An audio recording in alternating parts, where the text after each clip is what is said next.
ladies and gentlemen of all ages, boys and girls. Thank you for tuning in to yet another episode of Angry Meat Production. We appreciate you coming in and letting us be a part of your lives week in and week out. We hope to do our best to present you with something that your eardrums delight in. Whether you're looking at us on YouTube or Rumble, or listening to us on Spotify, Google, or Anchor, or any of the other podcast services that we are currently on or trying to get on. We thank you. And if you don't mind, at the end of every episode, stop by, leave us a comment, leave us a like. If it asks for 5 stars, we'll take 5 stars, even if you don't like us. 5 stars are what it's all about. With that being said, we hope you enjoy our attempt to make our advocation our vocation. Ladies and gentlemen, let the games begin. We here at Angry Me Production want to thank our sponsor, Mobile Notary Mindy. She's certified with the National Notary Association. She's also bonded and E&O insured. She offers a wide range of services including wills, powers of attorney, medical documents, healthcare proxies, living wills, certification of trust, assignment of personal property, HIPAA waivers, advanced healthcare directives, and 99 verification. You can find her on Facebook, TikTok, and Instagram at Mobile Notary Mindy. You can also visit her webpage at TexasMobileNotaryMindy.com. That's TX, MobileNotaryMindy.com. Thank you so much and enjoy the show. Good evening, everyone. Boys, girls, angry faithful of all ages. And Merry Christmas to those of you who who rent out a room to us in your heads free of charge. This is Nerd Sports 192. This is our Christmas episode. Yay! If you've been with us for any amount of time, the last, what did we say, 3 years now, 2 years now, 3 years? About 3 years, yeah. Every year, the show that we do, the episode that's the week of Christmas, we do our annual reading of A Die Hard Christmas. We will wait until the end of tonight's festivities to do that because, damn it, I want you to stick around because, I don't know, we like you or something. Stuff. Anyways, digressing. David, our illustrious, esteemed, semi-formally self-taught producer. Go ahead and hold on real quick. You've got our weird sport of the week? Yeah. I have to. Damn it. Hold up before you put it up. I have to wait for the fucking commercial because they don't support us. We don't support them. Okay.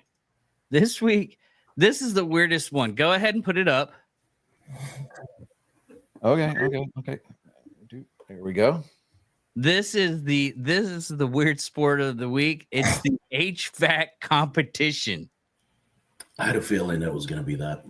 I saw it pop up on my feed and in TikTok and was like, I'm not sure how this isn't even making it to the Ocho.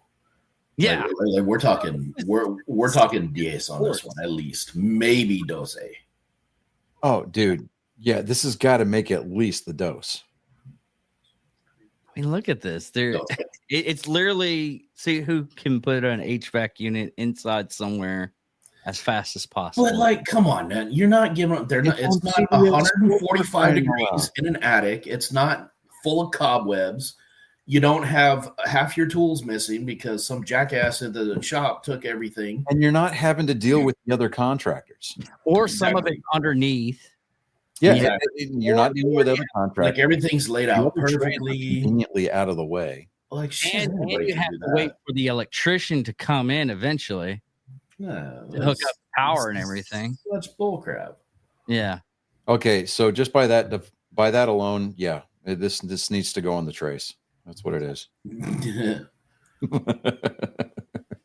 At least, like I said, we're talking Diez, possibly Dose. It would really be funny though if during the competition they hand out like problem flags Like, Like, you're going to get that one judge that's like the East German judge back in the day. They're going to be like, this drip pan is 1/8 of an inch off. I deduct 3 points. it is 3 centimeters off. Deduct 4 points. Okay. So there's a source out there that is reporting that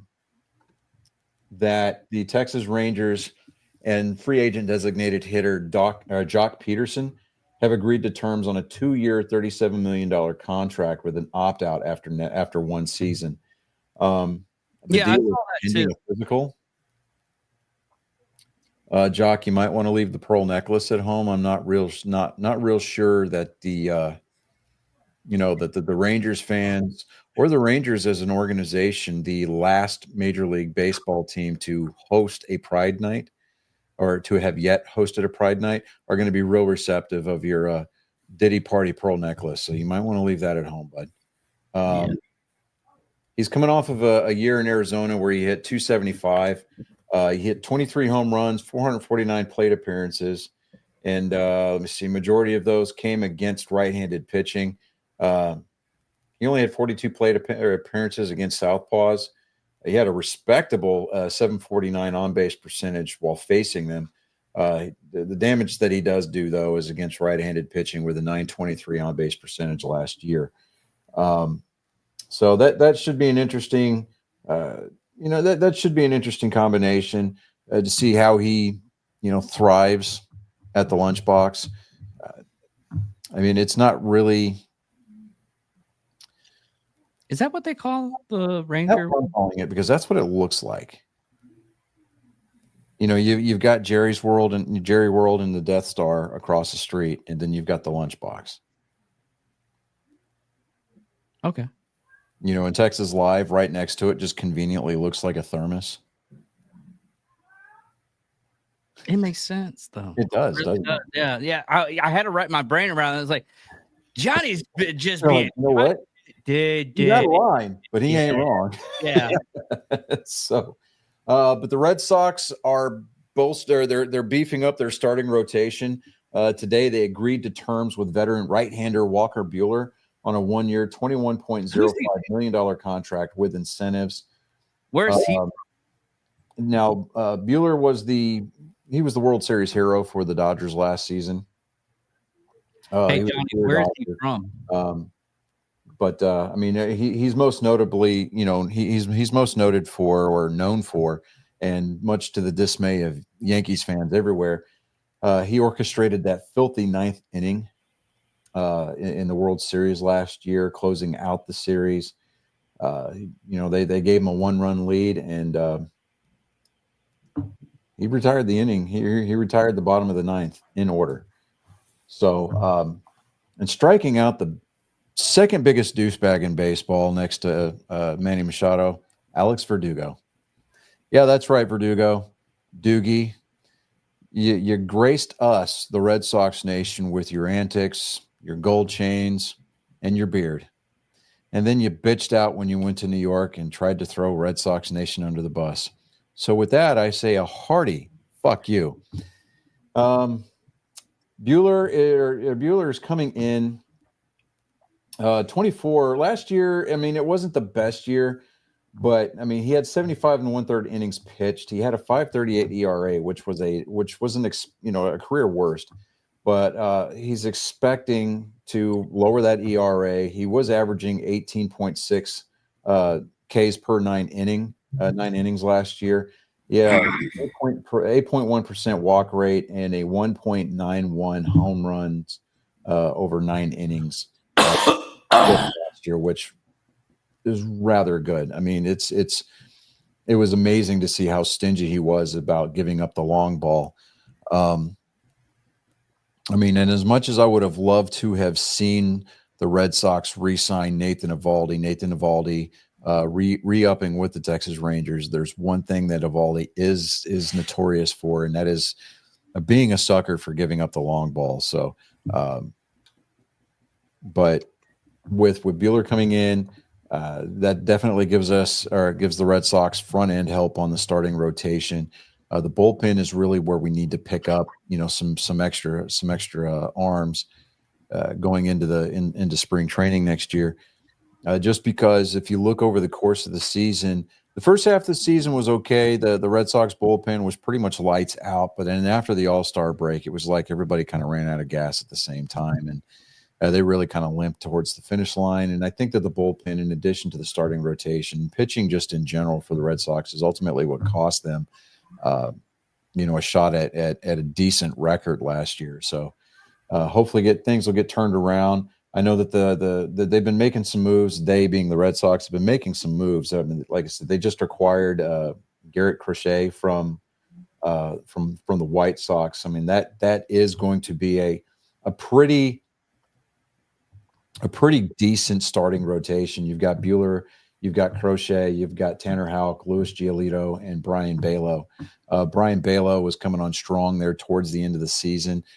His last couple of outings, though, he did get shelled pretty heavily those last two outings last year. But Cutter Crawford, he's a pretty decent spot starter. He's a real solid setup guy, long relief guy coming out of the bullpen, though. Garrett Whitlock, he had an internal bracing procedure done on his right elbow, and he's got some starting experience as well. So Garrett Whitlock while he's a good, decent starter, he's better out of the bullpen as middle relief, long relief. I look for better. I have better expectations and better hopes for the Red Sox as far as the pitching department goes. I think mostly the thing that's going to be the premium for a lot of teams still looking for those hot free agents is going to be defense. The defensive numbers across the league last year were down as a whole. There were more errors committed last year than there have been in the last 5 years, percentage wise. And that's why, it's like really you saw the guys that at least had a decent amount. There was no one player that had less than, I would say, probably 10 errors over the course of the entire season that won a Gold Glove last year. So, especially on the infield. So, and really, I really would need to think that there needs to be some kind of a prerequisite as far as, minimum requirements to meet the qualifications for a Gold Glove. And if you don't meet them, don't hand out a participation trophy. Just, leave that particular position vacant for the year. And I think that would really send more of a message to the players across both leagues. Oh, the writers would go absolute ape shit about that, though. Well, yeah, but to think about what it would do for the fan base. Oh, for sure. But the writers don't give a shit about the fan base. Oh yeah, we know that the writers don't give a shit. I mean, the writers. The only thing that the writers and the fan bases, really kind of agree on is near unanimous or actual unanimous picks for Hall of Fame. We all know that Peter King was that one guy that voted against King Griffey Jr. For his induction on the first ballot for the Hall of Fame. He was the no vote. Then you get Derek Jeter. I think he had one no vote as well. Again, I think that was Peter King. I could be wrong. I didn't take the time to fact check that, but Mariano Rivera, he was the first unanimous vote. Totally agree with that. But Ichiro Suzuki is going to be eligible along with Dustin Pedroia for the Hall of Fame this coming round of balloting. I think that Suzuki, well, Ichiro just in general, I think that's kind of a no-brainer. I think he does need to be unanimous. And just if anything else, just being an ambassador for the sport, not to mention the things that he did while he was on the field and especially offensively. He was really the first guy to take a serious run at the late Pete Rose's hit record. So, and the only reason why they say he passed it is because they included his professional Japanese hits, which I think that's not a Major League Baseball record. That's just a professional record. So I mean, as far as a lot of people are concerned, including Ichiro Suzuki, he thinks that he's still number 2 on the all-time list, which is a class move on his part. So, but as far as other baseball news that is out there, let me see here. The Astros made a move yesterday or the day before. They signed Christian Walker, a first baseman out of Arizona, to a 3-year, $60 million deal. I like that move. He's won 3 consecutive Gold Gloves at first base for the National League, so he's definitely going to be upping the defensive percentage for the Houston Astros. He's got a really good bat as well. Let me see here. What was his slash lines for last year?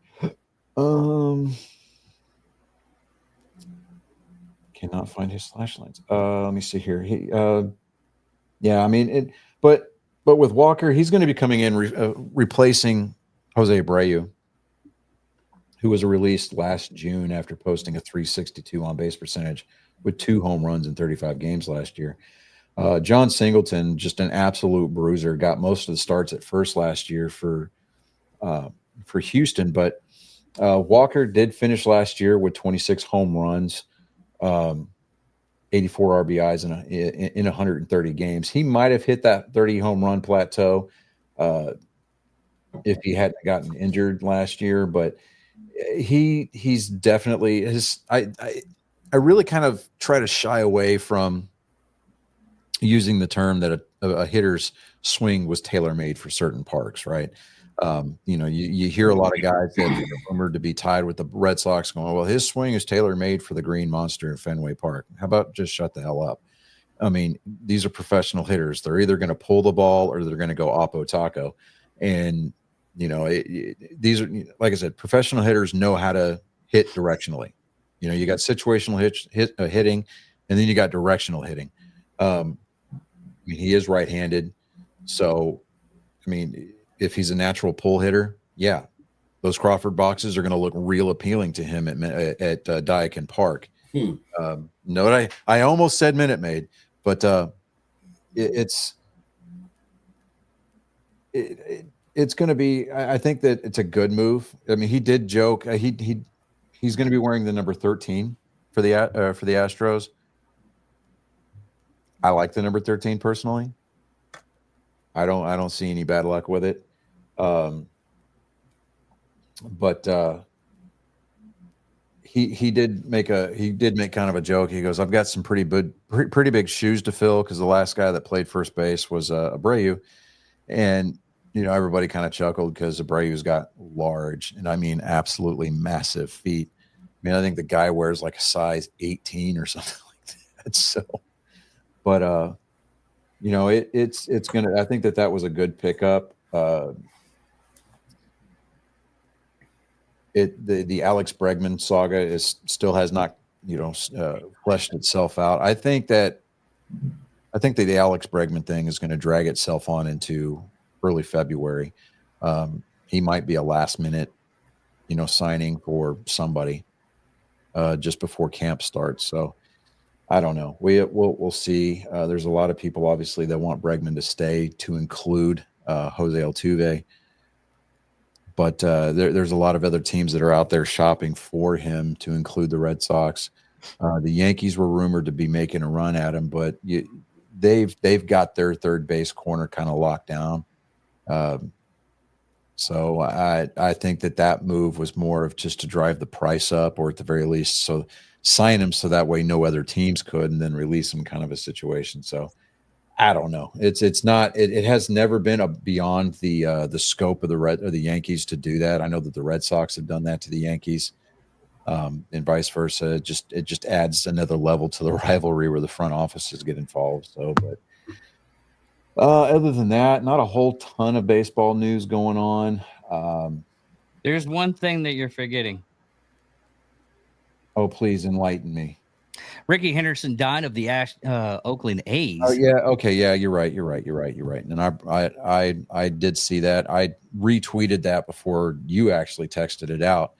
The late great Ricky Henderson the all-time stolen base leader died. I think it was Friday or Saturday. Saturday, yeah. Saturday, yeah. Died at the age of 65. Yeah, he was. Friend Dave Stewart couldn't wrap his head around. He said he was sick for a pretty long time, but he just didn't. Yeah, I mean, he was drafted by the Oakland A's in the 4th round back in '76. I mean, that was his hometown team, so they drafted him. Made his debut for the major leagues on June 24th at the age of 20, and swiped the first of his record 1,406 stolen bases that year. His first full season, he stole exactly 100 bases, becoming the first American League player to reach that mark. And in '82, in his second of 3 seasons with triple-digit stolen base totals, Henderson surpassed Lou Brock for the single season steals record, finishing with 130. To put that into perspective, those are video game numbers, people. Yeah. Okay. On easy mode. Year that he was hurt, and Harold Reynolds got the stolen base title that year with 60. And he said that Ricky Henderson called him up. He's like, "Hey, Henderson here," because Ricky always talked about himself in the third person. Yeah. Who you got the stolen base crown this year? Good job. How many did you get? He was like, 60. He goes, 60. That's pathetic. Ricky's gonna get more than that next year, and then hung up on him. So, I mean, Darius, we didn't just start. We started as of the time that you left that remark, 18 minutes prior to that. So, maybe shake it off a little bit earlier. It's always 7:30 on the dot. Military craps, dude. Sit, squeeze, wipe, and go. Sit there and look at TikTok videos on your phone, bro. Shit now, feel it later. Yeah, right. I think that's the last of the. Yeah, the Mets. Oh, the Mets have been making some noise this last week by doing some big signings to their pitching rotation. Sean Manaea, he signed a 3-year, $35 million contract pending physical earlier this morning with the Mets. Now, the Mets intend on using a 6-man rotation regularly. So what that means is that every pitcher, instead of pitching every 5th day, they're going to pitch every 6th day. So it's going to be definitely a change of pace for a lot of these guys, getting that extra day of rest. And I think that might play into the favor for, or that might be a favorable move rather for the Mets, because they slow starters, and then they've been hot starters, and then usually about halfway, right after the All-Star break, they kind of fall off, and then people forget about them. Last year, they made it all the way to the NLCS, and their biggest problem was pitching. I believe like Game 3 and Game 6 both were bullpen games for the Mets, and those games both of those games cost them real dearly. So I think them focusing on pitching more than anything else has been huge, and it'll pay out dividends almost immediately. So look for the Mets to be competitive for at least the next couple of years, barring injury, things like that. So it's going to be interesting, to say the very least, to see what happens in the NL East. So it's right now, I mean, you can't win the World Series in the offseason, but I think the Mets are making some serious inroads to stay competitive, at least deep into October, for at least the next couple of years. So we'll see what happens with that. But moving on to the NFL, because I know that the Xhaka is not feeling at all sexy this evening. Not to say that he's not sexy, because that would be a disservice to people. It wouldn't be fair and balanced reporting, if I'm being completely honest. Fake news. We're going to go ahead and we're going to pull up the scores from last week. Okay. So week 16, we started the week off with the Denver Broncos at the Los Angeles Chargers. The Chargers pulled some kind of crazy free kick score, whatever, like almost forgotten rule. I mean, it's like it was a sad thing. It's you know what's funny is the fact that is like in Pennsylvania where the Little League World Series is held, there's actually a state law still on the books that hitting a home run in a Little League game is considered a state jail felony. Come on. Really? Yeah. Yeah. So we're just going to pretend this week was like Bizarro World. Okay. It kind of was. It was one of those Al Pacino, Jamie Foxx, Any Given Sunday kind of a situations. Some of these were actually not really bizarre. I mean, we got them dead on, even though we wanted some of them to. Yep, be that as it may, but we're going to go ahead. We're going to push on. We are going to strive to obtain the goal. We're going to crawl those last 100 yards to bring you, our angry faithful, the scores from this past week. Okay, but we're going to start off with the game in Los Angeles with the Broncos coming to town. We all picked Denver. The Chargers, for whatever reason, decided that they were going to show up, show out, and they beat them 34-27. We're just going to kind of leave it at that. But we all picked Houston. Now, if you hold on a second, Colin, because Colin is actually I'm going to give Colin the rare opportunity to speak into the silver microphone, to borrow a line from the late, great Rush Limbaugh, the mark of excellence in broadcasting. Okay. We picked the Houston Texans to beat the Kansas City Chiefs. Now, yes. Now, this game made absolute 0 sense. Okay. The Texans did their fair share of trying to give the game away. I will give you that. However,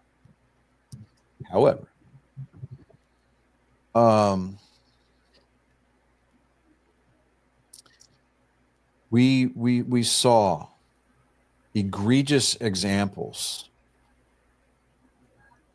of the Empress of the Dark Underworld weaving her magic to protect her Lord and Savior, Patrick Mahomes II. That's what I'm going with. But with that being said, Colin is chomping at the bit here, so we're gonna allow him to free flow, as it were. And with that being said, Colin, please, by all means, go ahead. Here, no, go step right up in front of the camera. Look at that. To all y'all Swifties out there, how does it feel that your goddess whore cannot win a decent game without cheating? Because, by God, I will not believe anything else except that she paid those referees. The lack of pass interference calls on the Chiefs was insane to me. There were so many times where it was clear as day that it was a pass interference. And then the slightest little mishap on the Texans side, they got a offensive pass interference called on them. And they won't call a defensive pass interference on the Chiefs. Yeah, no, that doesn't happen regularly. And these announcers are pissing me off, bro. Stop hyping up Patrick Mahomes. He is not that good. Like there's been so much better, and there are this season. So I don't try not to shake the desk so much. I understand your passion. Get it. Feeling it. Just shaking the desk. Let him cook, Johnny. He already got me. The first part. Are you done? Sure. Okay. Yeah. Okay. Otherwise, it would get really radar. Really Okay. fast. So, yes, there's we got to keep Tank Dell in everybody's prayers because I mean that was a nasty leg injury. Nasty leg injury. Quarterback. Houston. So, Crying. well, yeah, dude. Well, no, I was saying that You're like it was that they're bad. yeah. Everybody was getting emotional, but off topic.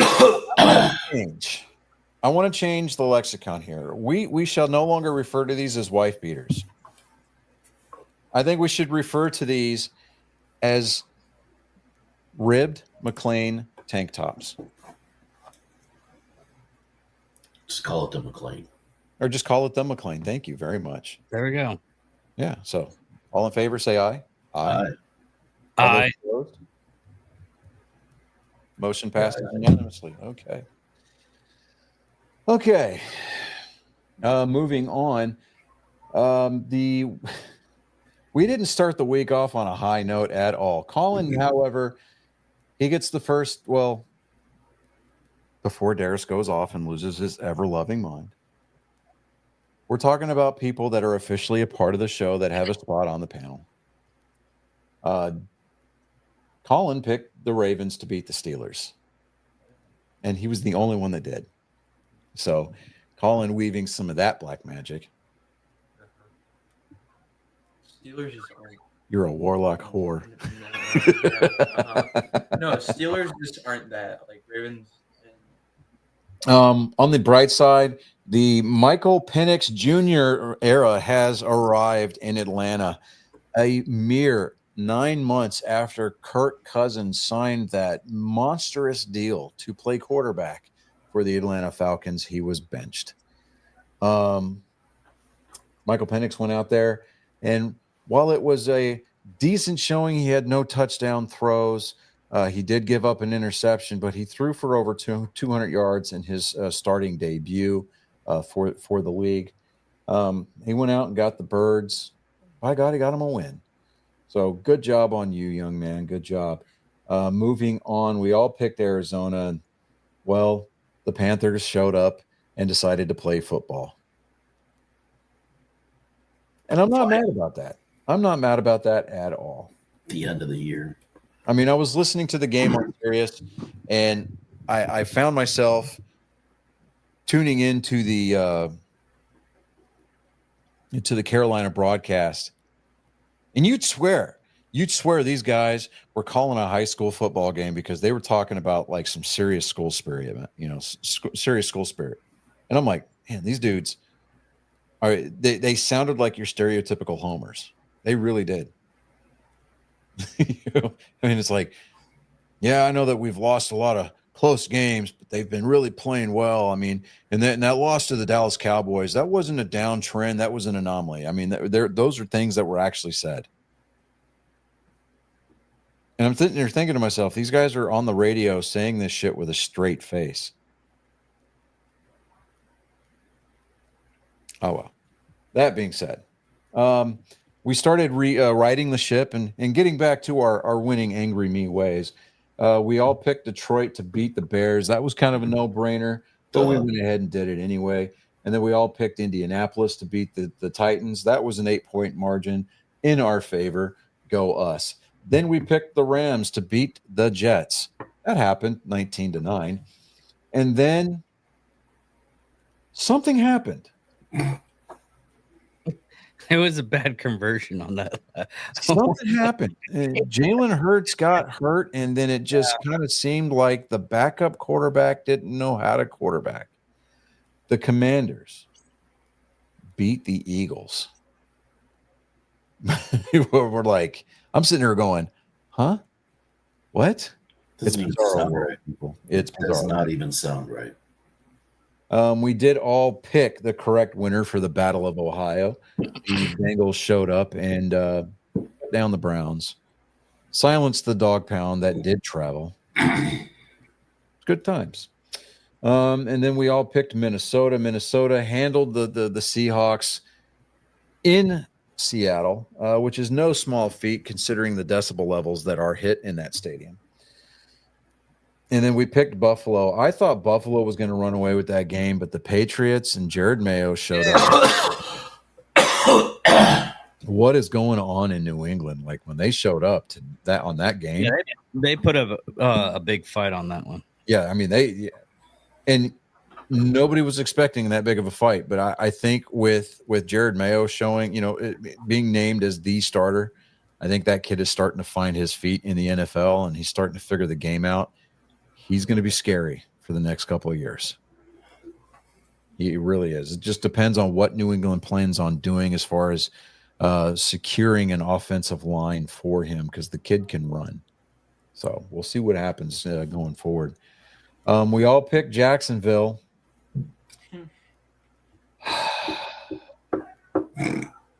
It was one of those games that we had two teams that constantly lose and are horrible at playing football go up against each other. I told you, we were going to lose no matter what. It's Bizarro World. It's Bizarro World. That's what it was. It's not Bizarre World. It's one of those wearing things. A fucking Superman shirt and you can't say Bizarro World? What's really strange is I can say Mixapilic easily. That's the hard one. So, anyway, this was a flip of a coin. Moving on. Go ahead, David. I'm sorry. This was a flip of a coin.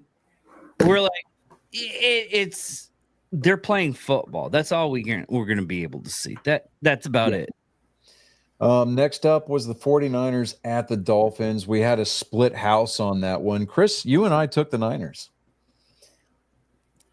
I think Miami are pushing forward a little bit once they got back. Except for the one exception. I think I was on the losing side of every single split that we had this week. Well, no, you weren't, because this next split you were on the right side of history with. That's what I'm saying. Other than that, I think I was on paper, the wrong side of all the this should have been a no-brainer because hold on, Colin. This game, coming into this game, Baker Mayfield was undefeated at AT&T Stadium, and that goes all the way back to his Texas high school football days. Yeah. What's really sad is that last conversion. That's what really got him. Where he, I forget who tackled. Yeah. You're talking about that fumble recovery? Where he hit in the head, and they didn't, and then it was a no call for roughing the passer. Oh yeah, definitely. Yeah, definitely. I mean, hey, great. That was what, the third home win for the Cowboys this year. Yeah. Hey, good job. Woo. I mean, the Buccaneers, they came back and made a game out of it, though. So I mean, that's always a plus. So I don't know. But as of right now, stand tall, Angry Faithful. Stand tall, Angry Nation, because Green Bay is up 14-0, and they are currently in the red zone, threatening to score again. And we all picked Green Bay to win this game. So, yeah. No, the Saints will get on the board with a touchdown in the second half, just because Green Bay is notorious for giving up long plays, especially in the fourth quarter. So I would look for that. We have reached a point. I think we're setting a land speed record this week. Hey, it's Christmas. I'm not expecting this to go very long. So let me go ahead and get the documentation set up. All right, so we're going to do this. I like how you mashed that. You're just jealous that it's not you. Fuck yeah, I am. It's almost as bad as what happened this weekend. It was my brother-in-law's birthday. Well, his birthday is actually today. And and he was giving a one-phase welding electric welder because he got it from one of his jobs, and his friend's like, I will kiss you. And I was just staring at him, waiting for him to do it. And like, Dave's just waiting for him to do it. I'm videotaping that, putting that on OnlyFans. Of course, I'm happy. Two bearded man kissing and making sweet, sweet love. You'd be a hit in San Francisco. Yeah. Two bears. Rawr. Man, gotta make some extra money somehow. All right, so we have a Wednesday night game, which is Christmas. We've got 2 of those games this week. Please, Netflix, do not shit the bed.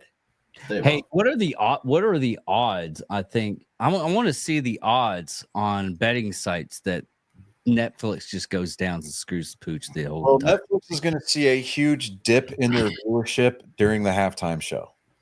Yeah. I don't even know who it is, and I have absolutely no plans on watching it. It is the wrongfully named Female Country Artist of the Year by Billboard.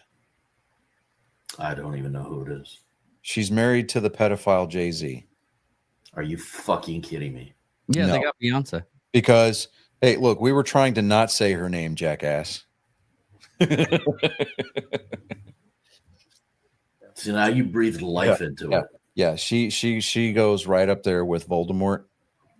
Yes. Yeah. She who shall not be named. And it's only because she's from Houston, which I'm like, that shouldn't be the prerequisite. Make her fucking a country at all.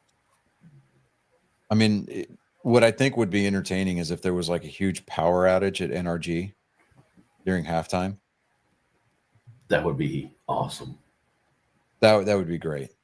Like Center Point just shits the bed like in a majorly like historic way. I mean, there's historic precedent for it. Yeah. So first game up, it is a 12 o'clock game.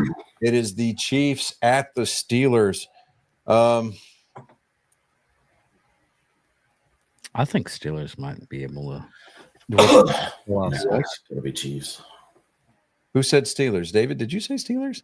I'm hoping that the Steelers actually pull. I mean, I want to be wrong on this one, but both of them have some black magic going. I would just want to see whose black magic is more powerful. I'm hoping. I'm hoping. Chiefs. Say you're picking this. Yes, You're picking this under duress, right? Okay. Yes, Okay. The next game that we've got is the Ravens at the Texans. I'm taking the Texans on this one just because I think that they're going to play angry. They did make a new sign, or they did pick up a new wide receiver off of the waivers today to replace the injured Tank Dell. That was a gruesome leg injury. If you guys got to see that replay, he dislocated his kneecap and broke the femur. That's a bad break. Yeah, so Especially that's the same leg that he was injured on last season. So, I mean, I want Tank to come back. Darius, if there's one thing that we're going to stress, we don't make emotional picks here, but I don't think that the Ravens are going to be capable. The secondary, the Houston secondary has been playing almost lights out for the last couple of weeks, and they know that this is going to be a big game coming in, knowing that they should have beaten the Chiefs. I think that they're going to come in and they're going to absolutely embarrass the offensive line of Baltimore. I would look for probably 3 sacks of Lamar Jackson on Christmas Day. I'm not entirely sure that there's going to be an interception, but Derrick Henry's probably only going to rush for maybe 60 yards on Christmas Day. That's just my kind of gut feeling there. I think that CJ Stroud's going to be playing angry. He feels guilty for putting Tank Dell in that position to injure his leg with throwing across the middle of the end zone like that. He's going to be more picky with his progressions, and he's going to make smarter throws on Christmas Day, and that is going to enable him to pick apart the Baltimore secondary. So I'm picking Houston on this one. Same. How about you, David? I'm looking at something real quick. I gotta go with Ravens. Okay, well, you and Colin are both going Ravens. So. I losing Dell that's a hard one. Again, they just signed a new wide receiver this week. So, in fact, they did that today. Yeah, but new. It's not new. Anyways, they replaced. He's a professional wide receiver. He's got to know his routes. These are basic routes. They're either wheel routes, flat routes, fly routes, post routes. As far as who we got, hold on just a second. Let me take a look at that one for you real quick.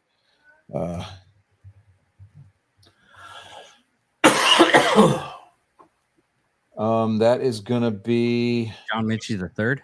Yeah, John Mitchell the third. No, Deontay Johnson. They picked him up on waivers. Oddly enough, they picked him up off of waivers from Baltimore. So, okay. that he's going to be playing with a little extra something to prove. He's going to be like, hey, you guys want to cut me? You want to put me on the waiver wire? Oh, so Colin's changing his pick. He's going back to Houston. Okay. All right. Yeah, right. The Christmas Miracle. The day after Christmas, Thursday, is the only game on the docket.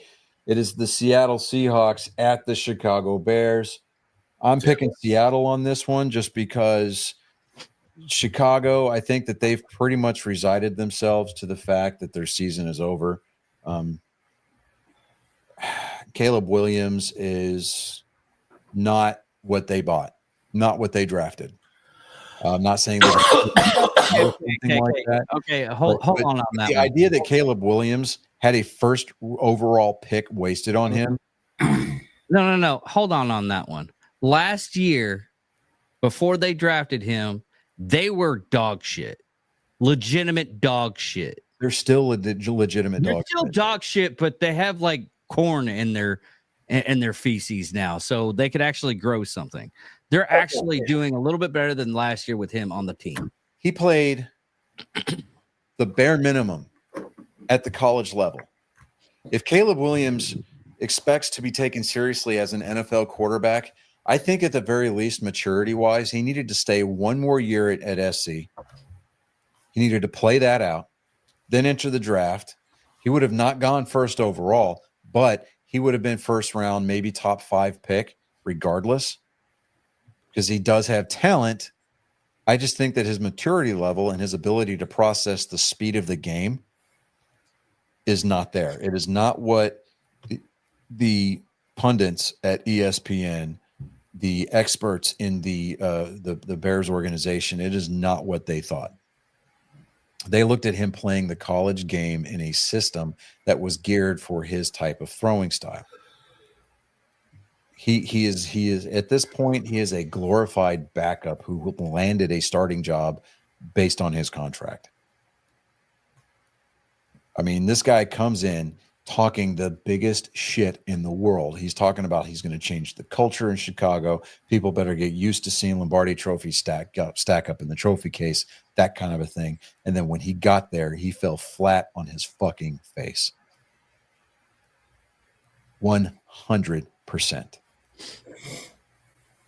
To understand the magnitude of this embarrassment to the game of football. Most guys who go number 1 overall, their trading cards, even the ones with the 1-on-1 autographs on them, maintain some kind of appreciable value. They can't give this guy's football cards away because people use them to put in the spokes of their bicycle tire to make it sound like a motorcycle. It's more valuable that way. 70s. Okay. The only difference between his playing card and the playing cards of old is the fact that his playing card just happens to have a little bit of foil and sparkle on it. So now it just leaves nasty little stains on kids' bicycle spokes. Big whoop-de fucking do. I mean, I wouldn't. I would be willing to bet that the people of Chicago wouldn't even be willing to wipe their ass with his jersey right now. So they're still dog shit. Yes. Is there corn in it? Yeah, but it's not his corn. Not his corn at all. He was the guy that showed up to the corn shucking party talking about, hey, who wants to snap green beans with me? Come on. But with that said, again, I'm taking Seattle. David, are you taking Seattle? I'll take Bears. Okay. All right. Ooh, that just sounded like that was a spiteful pick right there. I'm going to prove you wrong, you piece of shit. Chris, you're going Chicago or Seattle? Seattle. And Colin is taking Seattle. Okay, the lone dissenter. All right, moving on. We've got the Chargers at the Patriots. See, normally I would say Chargers, no brainer, but with yesterday's performance by the Patriots at Orchard Park against Buffalo, man, I kind of think that there's something in the water up there, and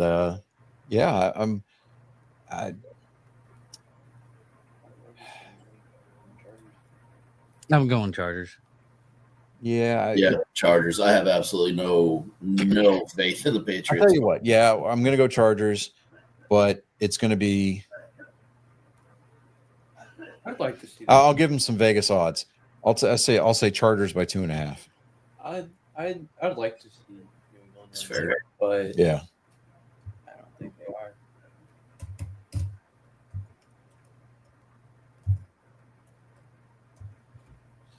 All right.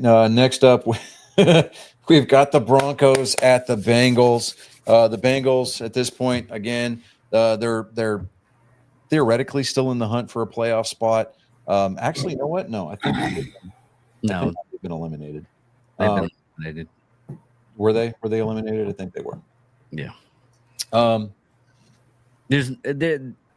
They still. would have. It has to be aligned just right. They would have to beat Denver, which they're probably not going to beat Denver. I'm going to go with the Broncos, or the Donkeys, but they would have to beat Denver, and they would have to beat another team, even get the wild card spot. Yeah, and other teams have to lose so they can get in there. Yeah. What about you, Chris? My initial gut is to go Bengals, but I don't think their heart's going to be in it, so I'm going to go with Broncos. Okay. All right. So Denver across the board. Next on the docket, this should be the no-brainer of the week. The Cardinals at the Rams. Really? Well, Colin just coming in here from left field, like I hadn't even gone through my checkdowns yet, and he's like Cardinals. I'm taking the Rams. You know what? I'm going to stand with Colin this week. Okay. I'm going to go with the Cardinals. He's got it, going to have it figured out. We'll see. I'm Okay. going Rams. All right. So we got a split decision going on here. All right. May the best couple win. All right. I say that this last game was the no-brainer of the week. This one's the no-brainer of the week. But we've got many more of This those. is not the no-brainer of the week. The next one is. We have a couple more. We've got the Colts going to the football York Giants. Colts. Yeah, I'm going to take Indianapolis. Yeah.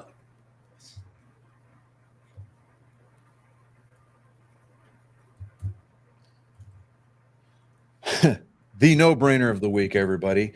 The Jets going to Orchard Park. Bills with what I am predicting to be the NFL MVP of the 2024 season, Josh Allen. Yeah. I'm taking the Bills. Duh and or hello. This one I don't care. Do what?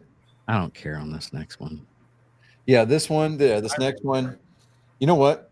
I'll pick Jaguars. We'll just. Yeah, just Jaguars. You know what?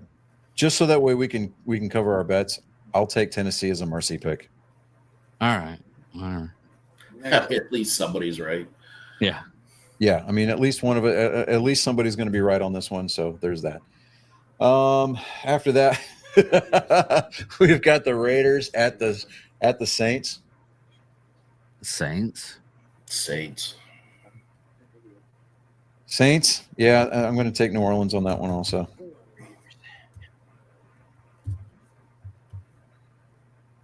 All right. Colin's taking the Raiders as the mercy pick, so we're gonna get it right eventually. Panthers at the Bucks. Bucks. Yeah. Yep. Yeah. These are just going to be too damn easy. This next one's going to be too damn easy too. Do what? I said the next one's going to be easy too. Philadelphia. I don't know, man. Dallas is not playing at home. No. Playing a road game. No. Yeah. They're gonna have Philadelphia fans yelling. Look, Jalen Hurts is hurt. He's injured. I doubt very seriously that they're gonna, because he left the game with a concussion.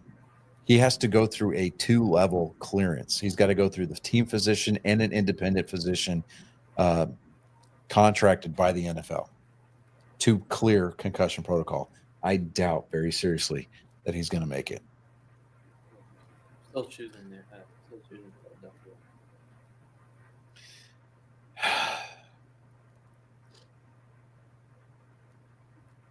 You know what? Just for shits and grins, I'm feeling magnanimous because it is, in fact, Christmas week. I'm going to pick the Cowboys. I mean, good for the Cowboys if they win. But David, you said the Eagles. Oh yeah. Chris, you gonna go Cowboys with me? Yeah, fuck it. I'll give it one last emotional pick. Yeah, I think we've earned it this year. it'll wind up as a big fat lump of coal, just covered coal in our stocking. But It was inevitable. I was going to get that anyways. I mean, at the very least, Dak Prescott's going to be up in the suite, watching the game on his Surface, tablet, Yep. learning how to quarterback, that kind of a thing. Oh yeah. Eventually, he's going to make Dallas fans proud. So, we got the Dolphins at the Browns. I'm taking Miami on that one. Yeah. Miami. Yep. Mm-hmm. Okay, I did not hear you. I am so sorry. This next one is a division game, and it is going to be a hotly contested game. I would dare say it's going to be a close game, but it's going to be the Packers at the Vikings. I don't think it's going to be that close. Vikings have been being devastators this year. I think that is gonna be a I mean, it is going to be Minnesota that wins this game, but I think so. Yeah. Huh? Yeah, I think so, but it's gonna be a slog. Yeah, it's going to be it's a high-scoring game for sure. but it's going to be one of those games you just got to watch. But Yeah. Minnesota's going to take it. We've got the Falcons at the Commanders. I think the Commanders, they're going to ride that wave of hey, we just we beat the Commanders are going to. I mean, the Commanders are going to have to win out, and the Eagles are going to have to fall flat on their face like they did last year for the Commanders to take the division. I think the Redskins are going to make it this year. I think they're going to be in Atlanta Redskins. Yeah, so I'm going to take Washington on this one. Yep. And Colin with the lone descent. He is taking the ATL. All right. This is the Monday night game. This is the Lions at the 49ers. This is Lions all night. I know the Detroit lost a lot of their key defensive players last game. They're down a running back, but that didn't seem to stop them after they put up that. No. Dude, they were dominant. Their defense is what gave up the points. Yeah. They lost, I think, defensive players. Score-wise, I want to call it beatdown. Well, this is going to be a beatdown. Well, yeah. This is probably going to be one of the least competitive Monday night games all season. So, all right, let me get that saved real quick. You still with us, buddy? Barely.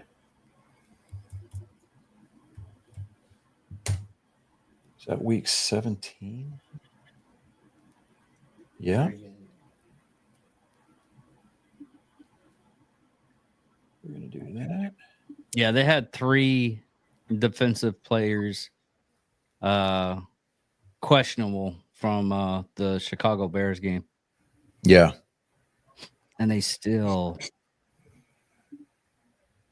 All right. And then we're going to compose here. Hold on, David. I've got a packet incoming. Okay. Shot over. Okay. You ready? Without further ado, ladies and gentlemen, I give you Joke Time with Colin. Rising from the smoke and haze of desolation comes a Spartan. He is bent on wronging that which has been set right. It's the greatest genetic code ever to exist here for your ears and eyes to feast upon. Spartan Colin, I hope you're bringing the smoke tonight. Someone get me a joke. Why is Santa so jolly?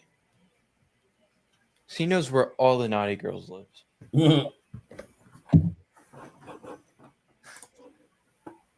It's true. Well, I'm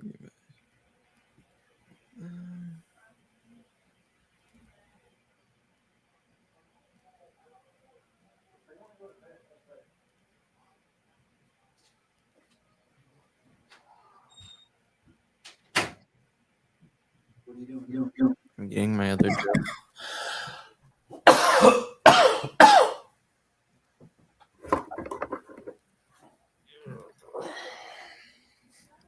Go ahead.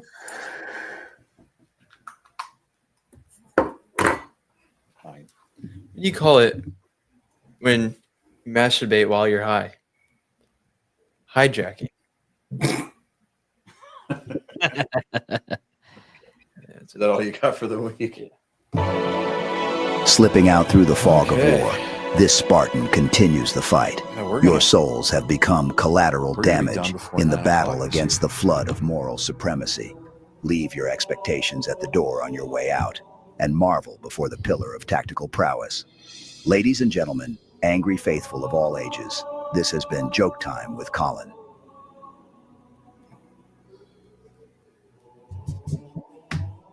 Okay.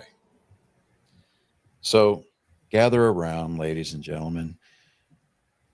Get your kids, snuggle up next to the fire, and listen and pretend. Pretend as if you're living in the days of old where the family would gather around the radio to listen to their favorite program. So, like I said, this is our annual tradition. Thank you for participating. Thank you for being present. But this year, I give you the 2024 presentation of A Die Hard Christmas. 'Twas the night before Christmas, and up in the tower, everyone was partying except one wallflower. John McClane missed his wife. Things just weren't the same since Holly had moved west and changed her last name. He tried to win her back, but still she said no, while unbeknownst to them, there was trouble below. A truck had pulled up, and who should disembark but 14 men whose intentions were dark. They spoke not a word and unloaded big crates. They cut the phone lines and locked all the gates.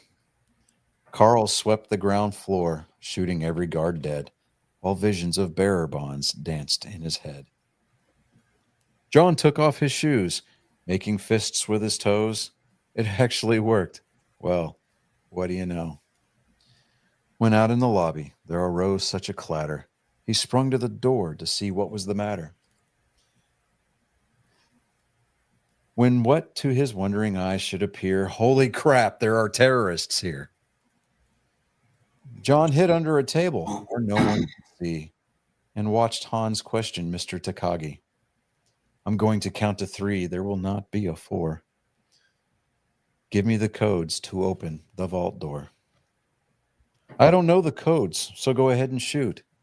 Okay, said Hans Gruber, and ruined Takagi's suit. John tried to call the cops by pulling an alarm, but instead called the bad guys who tried to cause him harm. But John killed Tony, who had very small feet, and sent him to the terrorists as a Yuletide treat. He put a Santa hat on the German and wrote, "Now I have a machine gun. Ho, ho, ho." Carl was furious. Tony was his brother. He chased John across the roof and they shot at each other. John was able to escape through the ventilation shafts. Come out to the coast, he sighed. We'll have a few laughs. At Nakatomi Tower, Sergeant Powell appeared. He checked the whole lobby and saw nothing weird. He was pulling away but didn't get far before Marco landed on the hood of his car. Powell drove away backwards, screaming in fright. "Welcome to the party, pal," John yelled with delight. More police arrived, the FBI and a SWAT team. But Hans didn't mind. It was all part of his scheme. More rapid than eagles, his henchmen they came, and he radioed and shouted and called them by name. Now Eddie, now James, now Franco, now Yuli, on Fritz and on Carl, hair long and unruly. They shot the SWAT tank with a surface-to-air missile and knocked it away like the down of a thistle. Now John McClane was angry indeed. He blew up 2 terrorists and called them jerkweed. Ellis told Hans, "Bubby, I'm your white knight." Hans shot him dead, giving the hostages a fright.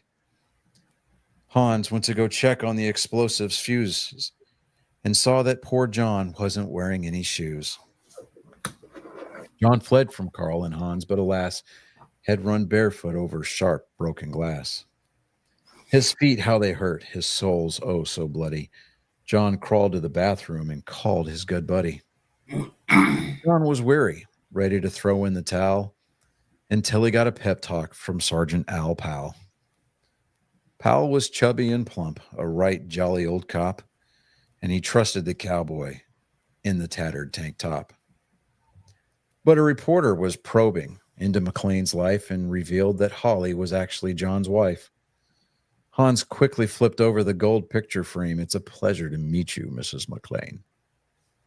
His clothes all tarnished, ashes and soot. John staggered to the roof, bloody and barefoot. The explosives were wired to the rooftop with care in hopes that the hostages would soon be there. John warned everyone the roof would soon blow as the chopper strafed hard ammo. Around his waist he tied a fire hose tight, and screaming an oath, he jumped into the night. See? Right there. He dangled in the air and gritted his teeth while flames encircled the tower like a wreath. Fiercely fighting his way back inside, John yelled out, "Hans!" He was done trying to hide. He limped to the vault like an old man on crutches, only to find Holly in his filthy clutches. John dropped the gun and put his hands on his head. It seemed he and Holly would soon be dead. But with a secret gun taped to his back, John shot Hans in a surprise attack. Hans fell out the window still holding Holly's arm and slowly, deliberately raised his firearm. The tenacious villain held on by his nails till John unhooked Holly's watch and said, "Happy trails." Bare bonds fluttered like fresh fallen snow as Holly and blood spattered bow. So Merry Christmas to all, and be kind to one another. And most of all, yippee-ki-yay, motherfucker. Yay. We here at Angry Me wish all of our viewers, all of our fans, all of our followers, whether they be OGs or just simply super fans, whether they be alienated or newly associated, we want to wish you and yours a very happy and Merry Christmas. We will see you next week.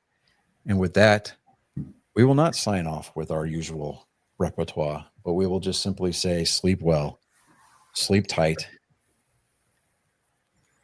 and cherish the people that you're closest to. I'm Lord Johnny Skelton. I am Chris Jacko. I'm David Diggerman.